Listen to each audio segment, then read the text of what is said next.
I need you to knock some sense into me. I'm sure you can. Yeah, I don't know. I enjoy listening to you. I don't always agree with everything. All right, enough of this persiflage. So, you want my question? I'm certainly not going to get myself in trouble by telling you what to do. That makes great sense. Gosh, that's good. Did I overwhelm you with words and wisdom? I've got 7 kids. I feel like I could call you every day. Wait, you're telling me I'm wrong? Disconnect. Yes, I am, Dr. Ray. You just need to tune in to Dr. Ray, honey.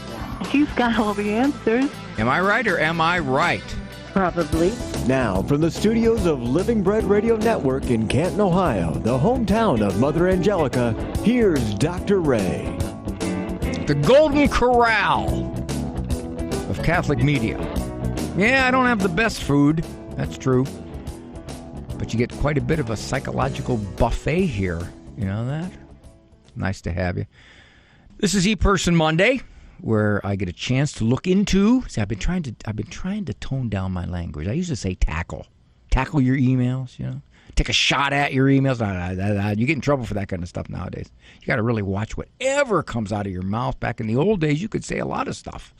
Now I don't know where the language police have come, where they've gotten this kind of influence. It's more than influence; it's control. Anyway, I digress. This is ePerson Monday, where I look into, I address, I respond to your ePersons. I don't even say email anymore. You know, toxic email. And I comment on them, try to read them as best I can, and comment in between the lines. I don't just read the email and then, see, I slip back into this linguistic insensitivity every so often, using the word mail. Comment on them every 2 or 3 lines if I can, almost as though someone is talking to me. I can make observations. Now, there's a lot of things I can't do. I can't hear the tone in a voice. I can't ask a question and get an answer, get a little more clarity. Still, I can kind of tie together some ends in the ePerson. So we'll get to that. One of the big complaints that people have in marriage, and I don't know, in many relationships, see, why did I say I don't know? You see what happens when you're trying to be articulate, it's not a misstatement. You know, the misstatement is one thing. See, I just did it again. You hear what I said? I said, misstatement is one thing. There are so many filler words that you use. And I said, I don't know. In any relationship, one of the frustrations is lack of apologies. I'll ask married couples, when's the last time you apologized? Well, I remember exactly. It was our daughter's in kindergarten. Well, how old's your daughter now? Oh, she's an attorney with 4 kids. Oh, okay. I said, I'm sorry. At our wedding rehearsal dinner, I spilled coffee on her lap, said, hey, sorry about that. When's Halley's Comet come around? So apologies are hard for a lot of people to say. The words I'm sorry are hard to say. But there are a couple areas now I've noticed in our culture, in our language, where sorry rolls off the tongue. I'll be in a grocery store checkout line. Okay, all right. My wife is listening and she said, when was that, Ray? 1984? It's just a hypothetical. Assume, suppose, imagine, there it is, that's a better word, imagine that I am in a grocery store checkout line. Person behind me lightly bumps my cart. They didn't move it. It was just a tap. I barely noticed it. Immediately I hear, sorry. I'm on the phone. I'm ordering something. And the person struggles to spell my name. Gurendi, not Ray. Most of them get Ray part, but the Gurendi part. They'll do this 2 or 3 times. And as I correct it, no, it's G. G-U-A-R. Oh, sorry. They'll say sorry after every attempt to spell. If I'm at a restaurant, young server comes up, let's say that I order a cheeseburger, and they mix up my order. They see that, and they haven't put the order in yet. They're just writing it down. And they see that I say, a no pickle, please. And they say, what? Okay, what was that? And I'll say it. I say, no pickle. Oh, okay, my bad. Now, interesting about my bad. Bad is a value word. Extroverts don't like value words. That's judgmental. You don't say my bad. But that's a useful variant of sorry. Very easy to say sorry when there's no personal involvement, no emotional involvement. There's another place where sorry is almost a reflex. It's almost a social reflex. It's a communicative automatic. I'm sorry, but I just don't think that children age 13 should have a smartphone. I'm sorry, but I don't think you should be late to that meeting. I'm sorry, but men should not be allowed in women's bathrooms. So whether you're saying something disagreeable or opinion or going against the prevailing cultural narrative, you preface it. I'm sorry, but and it's almost usually followed by a big but. I'm sorry, but. Why are you apologizing? What are you saying? You're not really sorry. So you introduce your opinion or your disagreement with an I'm sorry. If you listen to talk shows, particularly radio talk shows, people will give an opinion and they will start out with, I'm sorry, but I just don't agree with you. Are you sorry that you don't agree with me? What are you sorry about? Why are you saying I'm sorry? It's as though you're saying, please forgive me for my opinion. That's what it sounds like. Please excuse what I'm about to say. Is that what you really want to say?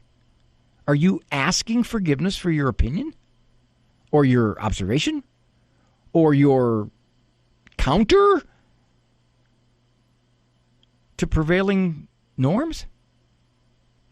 What exactly are you saying sorry for? I'm sorry is a reflex in both of those situations.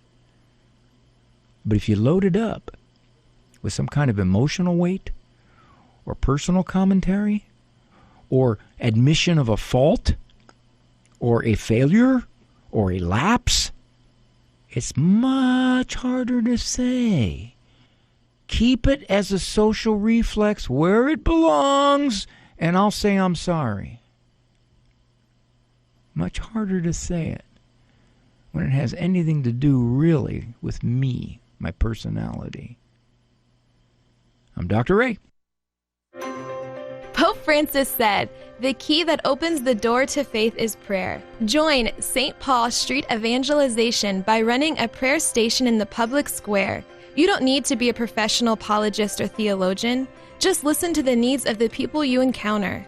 Offer encouragement, take prayer requests, and pray with people. Find out more and get involved today at streetevangelization.com.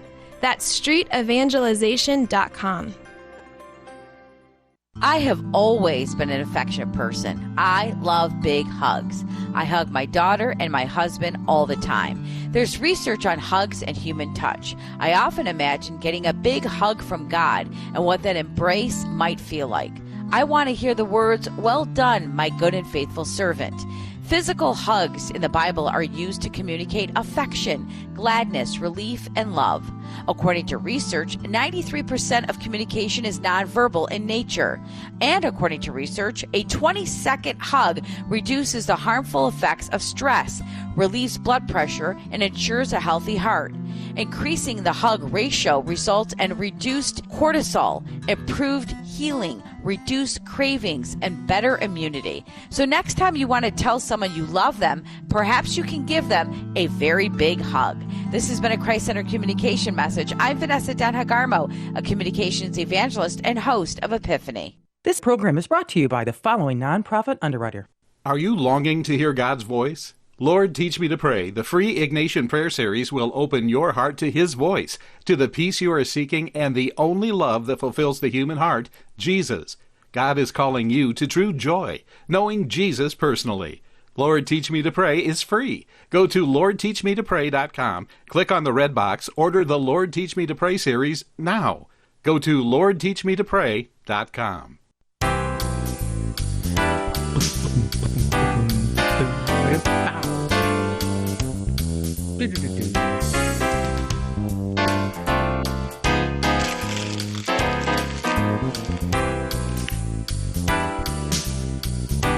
I like making lists, you know. I'm not retired yet. I mean, I'm not exactly laying brick. I'm kind of in semi-retirement, though. Yeah, when I was working very heavily, about every 2 minutes with clients, I would nod and say, I see. So I'm semi-retired now, so I've moved that to every 4 minutes. Every 4 minutes, I say, I see. I mean, I don't want to risk bone spurs in my neck from nodding up and down all these years. Okay, but when I do retire, I'm going to make a list. Retirement to-do list. Wake up. Nailed it. Day accomplished. Okay, let me get to this one. Got a number of recent ones just came in. Pretty good ones. Dr. Ray, I'm hoping to get some advice on my gifted 10-year-old. He reads about 8 grade levels above grade level. Wow, that puts him in college. So I had him take some standardized language tests. He got a 150 standard score. That's way up there, okay? That's top 1%. On the overall core language score, and 160. Yikes. Oh. Boy, that's like twice mine for receptive and expressive vocabulary. My question to you is, do we just leave him alone? Other than to try to challenge him with some extracurriculars. Okay, what Dad is saying is this kid is really, really bright, and he apparently loves to read. More of a quiet, maybe thoughtful sort of kid. Not necessarily inclined towards athletics or other activities like, well, he might be inclined toward chess. But musical instrument, taekwondo, something like that. So Dad's saying, is he too narrow? That's really what Dad is saying. He's too narrow. When I wrote my first book, You're a Better Parent Than You Think, I had a chapter called, Is My Child Normal? That's a question now that parents are very concerned with. They're much more concerned about, is this normal? Am I getting a well-rounded kid? Am I missing stuff? Is this going to hurt him 22 years from now when he's got a therapist for the last 7 years? There was a mom that came to me. She asked me this question. She said, my son's 14. He's the most pleasant young man. Very pleasant. He helps around the house. He's not disrespectful at all. If I ask him to do something, he's very, very cooperative. I said, wow, that's great. He sounds wonderful. She goes, I'm a little worried. Huh? Why?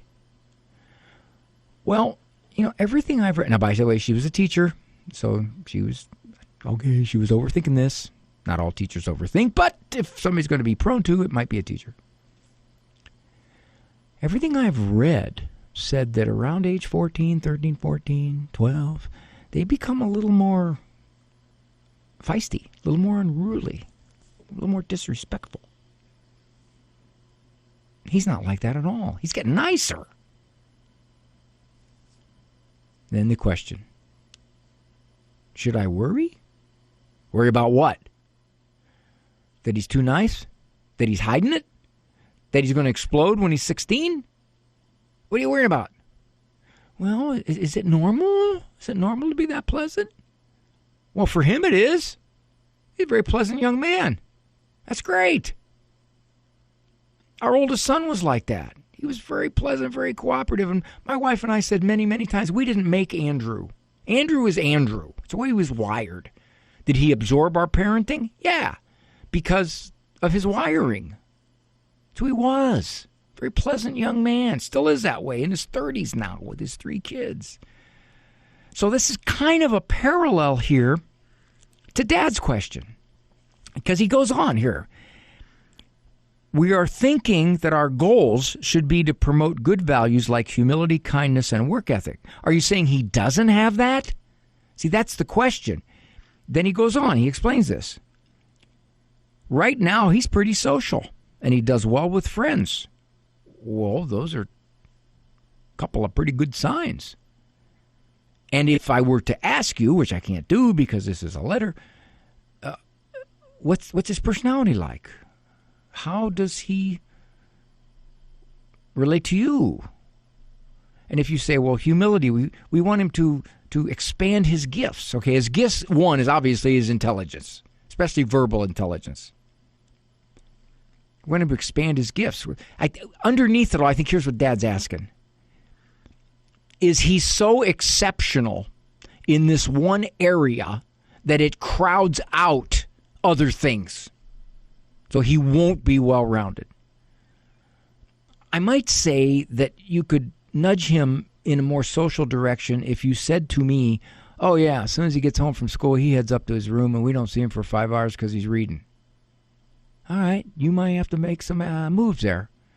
But if you're not saying that, does well with friends, all of that, and he's not necessarily athletically interested, you could introduce to him some other activities and see what he does with them. Or ask him, is there anything you want to do too? Oh, I just like to read. Well, I know that's your favorite, son, and it'll always probably be your favorite, but what else? So I guess this might be a case of, is my kid normal? Well, he's not. He's too smart, and perhaps he reads more than 99.99% of kids. So he's not normal in that sense. But that doesn't mean it's not good. An IQ of 150 is not normal either. It's phenomenally abnormal. But it's not negatively abnormal. When people say abnormal, they think of pathological. No, you can be abnormal in your skill of something. So the kid's already sounds like he's got a pretty well-functioning brain here. So the question becomes, do you think he's not learning about humility and social graces and kindness and work ethic because the reading is interfering? If that's the case, then yeah. You put some limits on it, or you say, son, you know, you're not special in God's eyes because you're smart. That doesn't make you special in God's eyes. Or, again, you introduce activities and say, son, we need you to try this. You could do that, sure. The question will become, what'll happen? You may find out that after 2 weeks he's not interested at all, so you kind of decide. But if he gives you something, yeah, you know what I'd like to do today? I would like to take Taekwondo. And now, son, you have to understand, when you're going to commit to this, we're going to do it 6 months. Okay. And 3 weeks into it, I want to go. Well, son, we committed to 6 months. That's the way it's going to be. All right, let me see what else we got here. Oh, this is okay. Hello, Dr. Ray. You've commented in the past about your dad as he was getting older. Yeah, I did. The night that my dad died, my brother, no, what was it? It might have been a couple nights before. That's right. My dad and I, my brother and I, helped Dad off the couch, walked him to the bathroom, and clearly he was pretty wobbly and pretty weak. Heart was not working at all. Ejection fraction was down around 15%. Seriously deficient. My dad said, hey, guys, I got to get back to lifting. Get my strength back. Now, he knew he wasn't going to get back to lifting. But he said that to his sons, because he lifted with us for some years when he retired. Came and lifted with me and my brother Mike. He knew that. So as I watched Dad, who was a bull of a man when he was younger. Absolutely just natural 5'8", 185 pounds of strength. Yeah, I watched him. I watched him get more frail in the last 2-3 years of his life as his heart just continued to dysfunction. So she says, my mom is 91. She may have a year to live. She is frail, with health issues. She's mostly homebound. My 3 siblings and I are not sure what to do. Well, it depends. It depends. The big decision you'd have to make is, can she function independently, or how much supervision does she need if she's going to stay home? My husband and I take most of the responsibility. She lives alone. My dad died 2 years ago. My mother refuses to go into an assisted living. And finding a nice lady to come in a few days a week to help doesn't exist. In other words, they can't find one. And if she did, my mom would find fault. In other words, ain't happening. I'm living here. And part of being her age and maybe being somewhat confused is she thinks she's a lot more capable than she is. Last night, she texted us saying she was lonely all the time. And the only comfort was her 5 o'clock VO and ginger ale. I canceled my book group plans today with my husband, and we'll try to take her, with worry about the ice, for errands, just to get her out. I may also have to cancel my plans to go to Rosary Friday night with my husband because there's no one to take her to the local club where she goes every Friday night. All right. Now here's where I think I can offer a thought.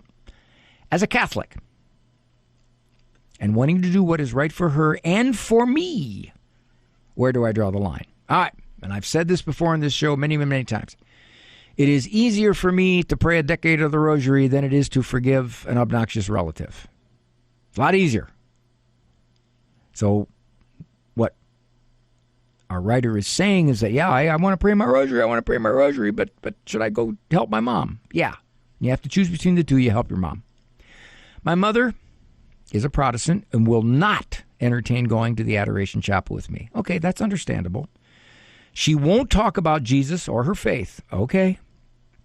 When I brought her to church, she insists on communion, even though the priest has explained why she shouldn't. I am worried for her soul. I'm retired, but I live a busy life which involves other Catholics. My husband and I stop in about once a day, but more recently can't stay very long. She refuses assisted living, hospice visits, and PT visits. Here's the crux. I'll summarize it after the break, and I'll repeat it. I feel stuck, guilty, and like I'm not doing enough.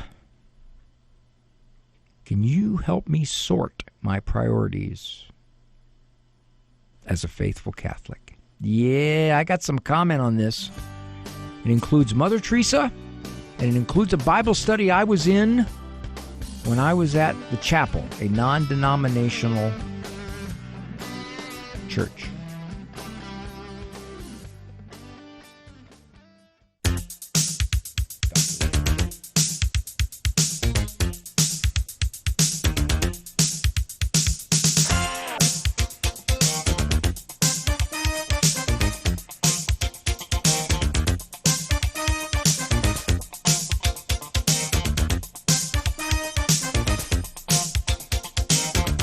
Okay, I'm going to have to summarize this. And it's not all that unusual a situation with elderly parents and moving into older age children taking care of those elderly parents, because our writer here is retired, but her mom's 91. Summarize it real quick. She's frail, health issues, homebound, lives alone. Dad died 2 years ago. She refuses assisted living. She refuses in-home help. She refuses any kind of intervention. She says she's lonely, all the time. Our writer says, I'm wanting to do what's right by her.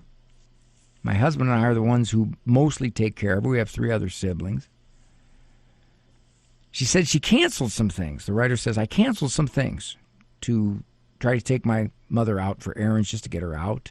Canceled my rosary Friday night because there's no one to take my mother to the local club where she goes every Friday night. She says this, Mom's Protestant, won't go to adoration with me, won't talk about Jesus or her faith. I take her to church, but she insists on going to communion. Well, maybe you might not take her to church anymore. I'm worried for her soul. Okay. I feel, here's the crux of it. I feel stuck, guilty, and like I'm not doing enough. Can you help me sort my priorities as a faithful Catholic? I've often said this. It is easier to do devotional things, but you don't want them to interfere with the loving, serving things. Our Lord talked about that more than anything else. So in this situation, I would give up the idea that I'm going to convince Mom into doing anything until the day comes that it is her safety now, and no matter what she wants, you're going to have to act for her safety because she's done something scary or dangerous, or because she's becoming so confused she can't function, or because she absolutely sabotages anybody coming into the home. In other words, she's constricted all your options.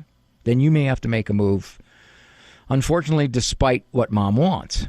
Until that day, though, I would suggest you find a way to orchestrate Catholic activities and doing some things for your mom, okay? Put it in your schedule. You're going to take her every Friday to the club where she goes. You're just going to do that. Okay, it interferes with your rosary group or whatever. You tell them, hey, for now, temporarily, I'm going to go on hiatus. Got to help Mom. You can pray a rosary other times. You know that. Or you go to adoration. She's not going to go. Okay, got that. Now, I said I would draw a parallel between St. Mother Teresa and the Bible study I was in when I was 8 years out of the Catholic Church in a non-denominational. We had a debate one day, and the debate was this. Is Mother Teresa a Christian? Now, I know you're thinking, what? What kind of question is that? Well, it will surprise you even more that the consensus was she was not. How could that be? The argument was, apparently she believes she has to work her way to heaven by doing all these things in Calcutta. And further, we don't have any indication that she asks these people to accept Jesus Christ as their personal Lord and Savior. She takes care of the most destitute on the streets of Calcutta. But where's the sinner's prayer? And that was the crux of the argument. Mother Teresa has responded to those kinds of things. Obviously, she didn't respond to our Bible study, but she says she was with them. She cared for them. She wanted to show them Christ in the way she was serving them. She was concerned for their souls, but she wasn't going to push upon them something that might be completely foreign to them.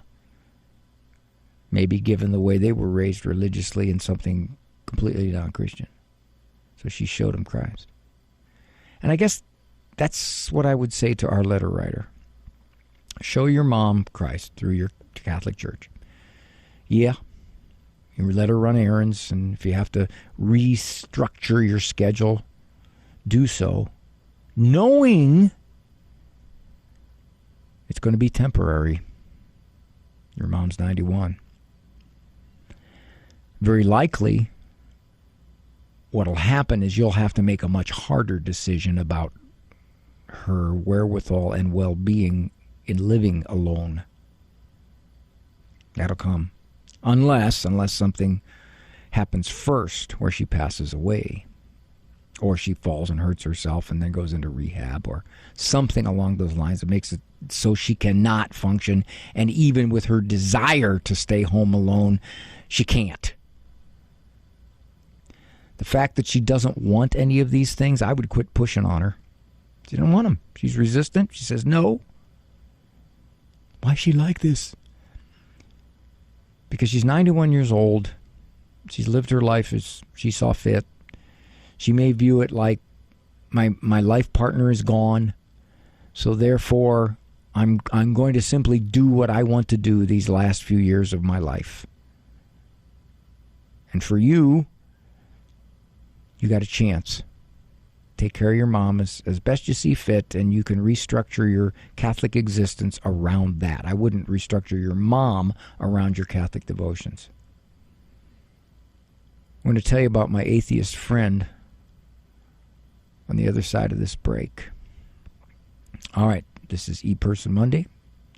I got 1 minute before the break, and I don't have anything much else to say. If I did, I would just be rambling on. This program is a co-production of the EWTN Global Catholic Radio Network. I have some 19 books on my website, drray.com. Most are discounted. All are signed. They deal with discipline issues, parenting issues, emotional issues, anger, dealing with social issues, how to get along with almost everybody, marriage. I have a marriage book there. I have faith books, Thinking Like Jesus, Jesus the Master Psychologist, What Catholics Really Believe. All those are on the website. And they give you much, much, much more detail than anything I would give you here through a monologue or talking with you when you call in. Time obviously constrains the depth we can go into things. But in a book, and I even have some, well, if you still have a DVD, I have those. But I also have downloads, so you can do that. My website, drray.com.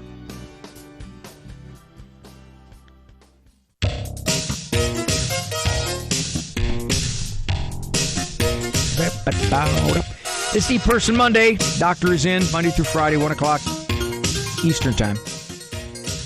Delighted to be with you. Privilege. Truly a privilege. Beyond that, blessing. Never would have imagined. I used to do an awful lot of secular programming. I was kind of Oprah's go-to guy before she hooked up with Phil. Never thought I'd have my own show.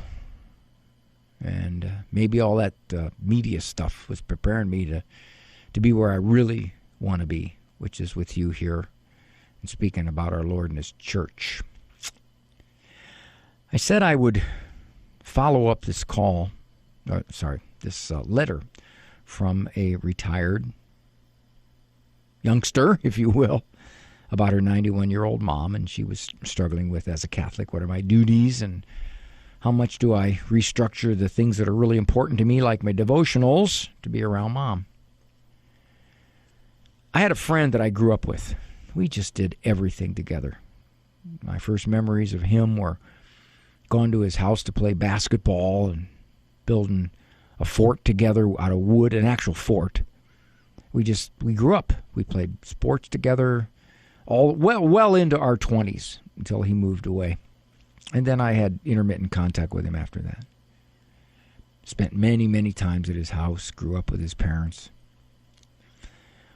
One point, had to be maybe 15, 20 years ago now, we're going somewhere, we're traveling somewhere. And he said to me, Raym, he always called me Raym, as my dad used to call me, Raym. He said, Raym, you know I'm an atheist, don't you?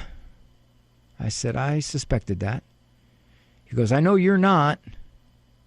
I go, yeah. He goes, I figured I'd better tell you. Probably makes a difference. And I said, it doesn't make a difference. You're my friend. I grew up with you. I got all kinds of great times with you.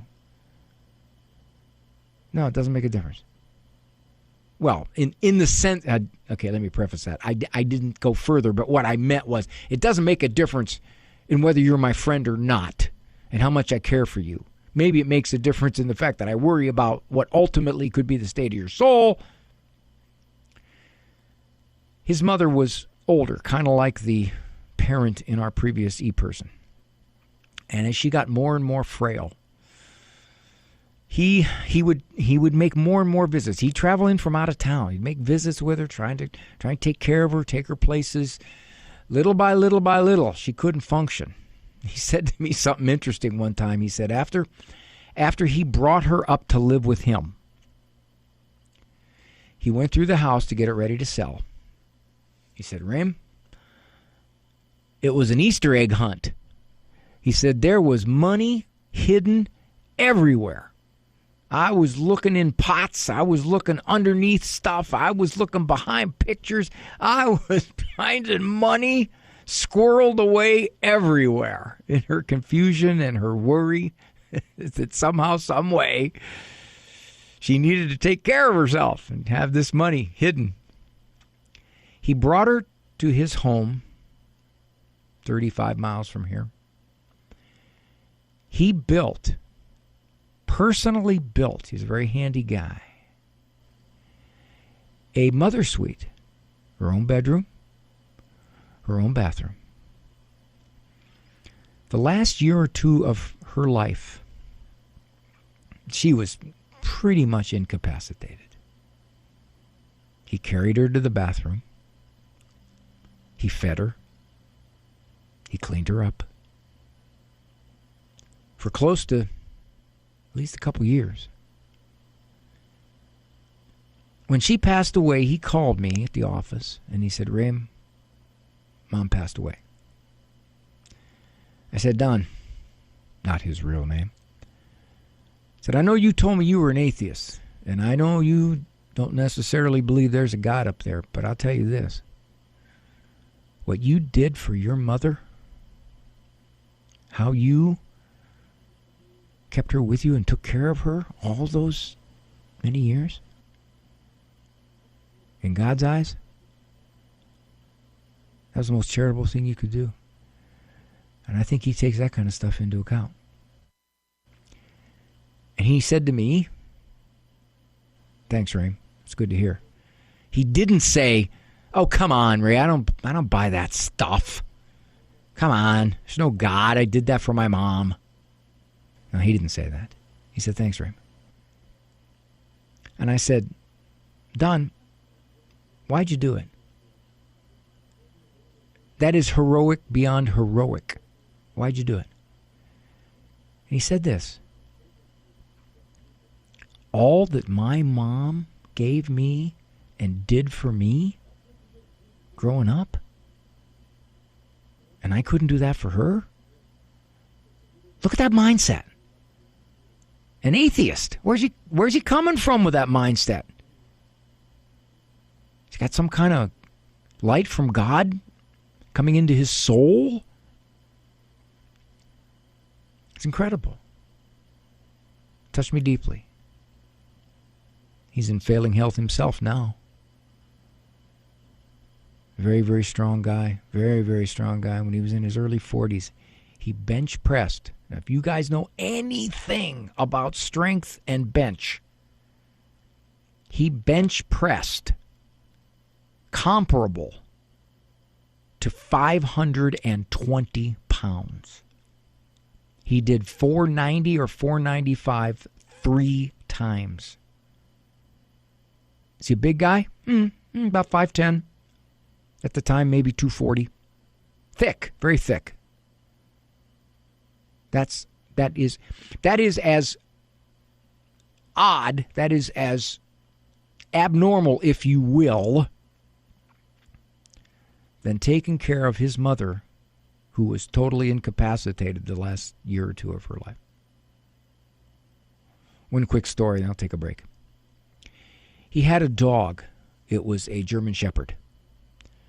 I forget his name. I forget the German Shepherd's name, but he only responded to German commands. There was a situation where he was at his mom's house when she was still living alone. He was getting ready to leave. The dog was in the back seat. She reached in to touch his shoulder goodbye. The dog reached up and just put his teeth around her wrist. Didn't squeeze. Put his teeth around her wrist. It was a warning. The dog was very protective. He was trained. He was trained through the military, but they had to get rid of him because he was a little too impulsive. He was trained. And then my friend uttered the German command, the dog let go. One other situation with the dog. He told me his mother got confused, and one night she woke up and she started to wander, and she was heading to the top of the stairs. The dog came out and cut her off. He wouldn't let her pass to go down the steps. She would have fallen, probably died.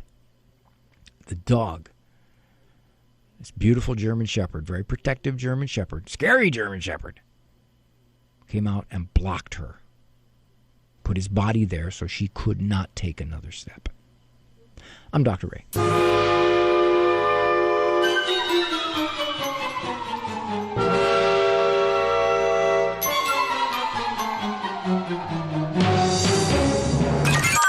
Do you own popular index mutual funds or ETFs? If so, you're automatically own shares of companies that conflict with your moral beliefs. Ave Maria mutual funds are managed to conform to pro-life and pro-family values. Long-term investors can invest in the no-load Ave Maria mutual funds. The experienced professional portfolio managers make decisions based on investment fundamentals and pro-life values. You can learn more about Ave Maria mutual funds today at 866-AVE-MARIA or visit AveMariaFunds.com. The Heart of the Interior Life with Elizabeth Jingle. In the fifth rule of St. Ignatius of Loyola's 14 Rules for the Discernment of Spirits, St. Ignatius gives a critical guideline regarding whether one is to change spiritual decisions or determinations when experiencing spiritual desolation. He wrote, "In time of desolation, never make a change." St. Ignatius is clear. We are never to change spiritual decisions or proposals that were made either prior to a current experience of spiritual desolation or to spiritual decisions made when a person was in a time of spiritual consolation. Father Timothy Gallagher writes, "As always in discernment of spirits, Ignatius has in view the spiritual life and what concerns it. These changes then will be changes with direct pertinence to our life of faith and pursuit of God's will." How might Rule 5 be of help to you today? For more information, visit AveMariaRadio.net. 2026 promises to be a great year for travel, to explore the Bible and our Catholic heritage. Steve and Janet Ray here. We're scheduling our favorite pilgrimage sites just for you to enrich your faith. Ireland, Lourdes and Fatima, our St. Paul Mediterranean cruise. As always, we have the best Catholic guides, hotels, and restaurants in our famous time-tested Footprints of God pilgrimages. Find the Ave Maria Radio travel tab at AveMariaRadio.net.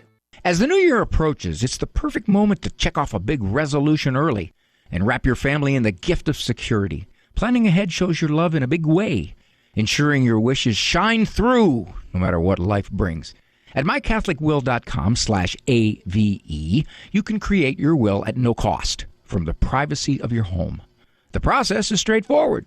Go to mycatholicwill.com/AVE and prioritize your family's peace of mind.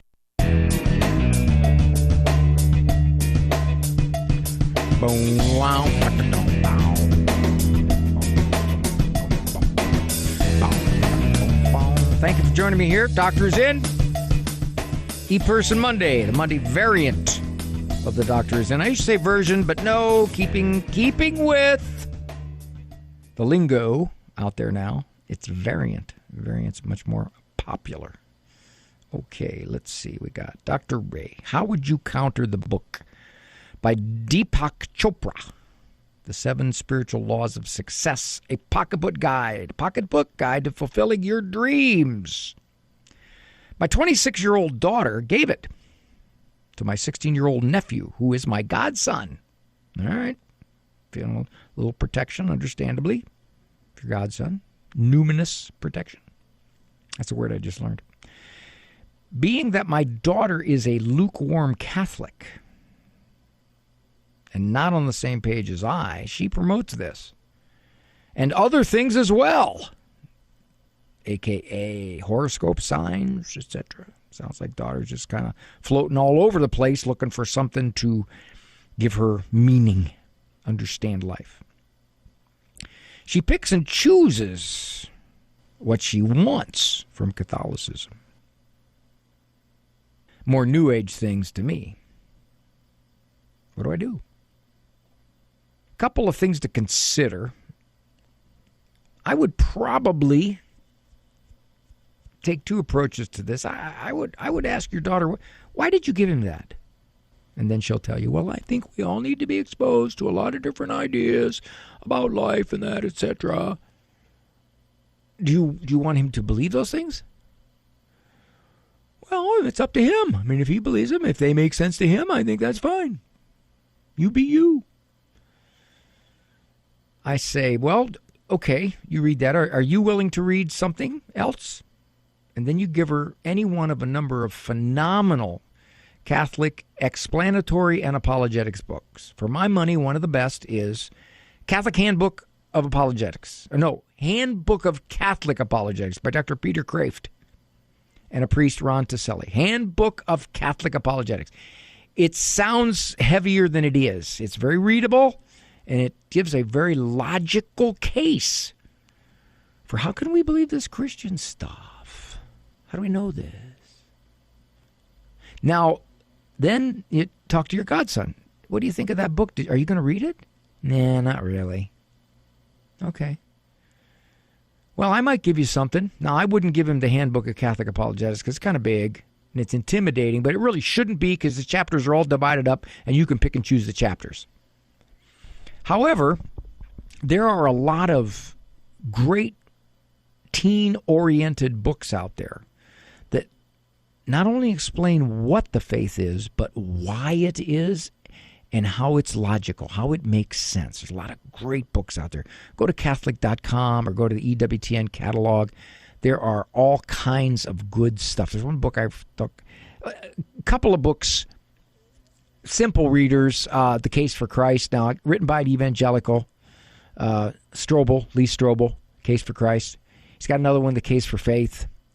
I remember Josh McDowell had a book, what was it, kind of Jesus, Lord Liar, or Lunatic. Okay, these are all very simple, easy to read books. And if he's interested, your godson, give him one of these. Especially I'd give him one if he's going to read the book your daughter gave him. I'd say, well, okay, if you read that, let me give you something else that you might include in this. Because obviously, I don't know what that book says. I have no idea. But I think I understand that Choprak is kind of I don't think he's Christian at all. I think he's sort of what one might call under the big, broad umbrella of New Agey kind of thinking, but I don't really know the particulars, what he says. So that's what I might do, but you got to do a little exploring of your daughter's motivation. Now, if she shuts you down right away quick, Mom, I gave it to him, and that's between him and me. Well, okay, then don't go any further. She doesn't want to hear it. Hopefully she'll find in her journey that the Catholic view of life, the Catholic view of morality makes the most sense. And you expect it would if it came from Jesus, who came from God. You expect it would. Not going to give you a wrong direction here. This other stuff comes from people. Then I might ask her, maybe this is a question I might ask her. Do you think Jesus is God? And if she says yes, then do you think he would know the best way to live? Not I'm pronouncing his not get his name again. Deepak Chopra. He's a man. If Jesus is God, you might want to pay attention to him. And that's what I'd probably say also to the 16-year-old godson. Okay, your cousin gave you a book written by a guy. However, do you believe Jesus is God? Now, generally, you still get people saying yes to that question. I've seen surveys. Most of the time, most people say yes. Now, what they do with it is very different, but they will say yes. Then you follow it up. Okay, well, then maybe we could read something about what he says is the best way to live now and forever. There you go. I thank you for joining me here on The Doctor's Inn. Good Lord permitting, tomorrow we'll get a chance to talk, you and I, I can ask questions, you can answer them, and then you can ask me questions. And maybe I can answer them. And I thank you. Thank you for staying with me. Walk with God. He knows the best way to walk.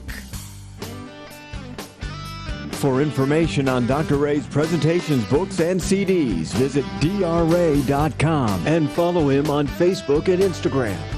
The Doctor Is In is a co-production of Ave Maria Radio and EWTN Radio and carried across the EWTN Global Catholic Radio Network.